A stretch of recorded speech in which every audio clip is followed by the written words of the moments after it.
Class 10 practice set 1.1 मधला question number 3 पाहत आपण. क्वेश्चन दिले आपल्याला. त्या डायग्राम मध्ये आपला मेन जो ट्रायंगल आहे तो पी क्यू आर हा ट्रायंगल आहे. ओके, हा पी क्यू आर हा आपला मेन ट्रायंगल आहे. ह्याच्यामध्ये ह्या ट्रायंगल मध्ये आपल्याला आरपी बेस घेता येतो आणि पीक्यू हाईट घेता येते, एरिया काढता येतो. ह्याच ट्रायंगल मध्ये आपल्याला आरक्यू बेस घेऊन पीएस हाईट घेऊन हा सुद्धा एरिया काढता येतो. दोन प्रकारे एरिया काढता येतो.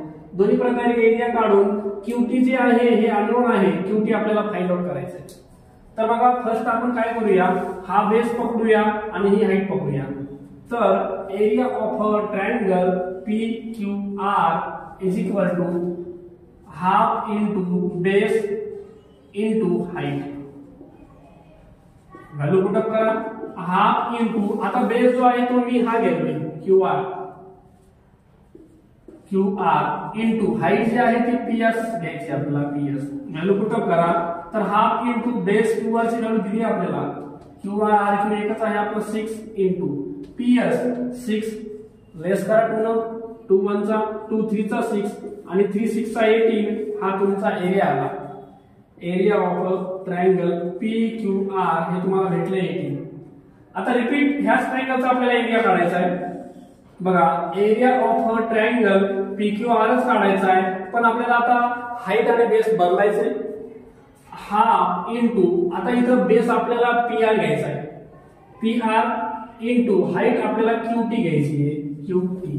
व्हॅल्यू पुटअप करा. एरिया जो आहे एरिया आपण आता शिकच काढलाय. ट्रायंगल एकच आहे, एरिया दोन्ही पण आपला सेम असेल. हा 18 तर घेऊया आपण. Half into base P R आपल्याला दिला आहे. पी आर जो आहे तो 12 आहे. 12 इंटू क्यूटी, क्यूटी हाईट आपल्याला फाइंड आउट करायची आहे.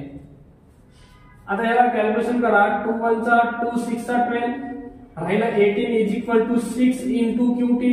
हे जे 6 इंटू मध्ये आहे ते या साईडला येईल, म्हणजे 18 upon 6 is equal to QT. Less करून टाका.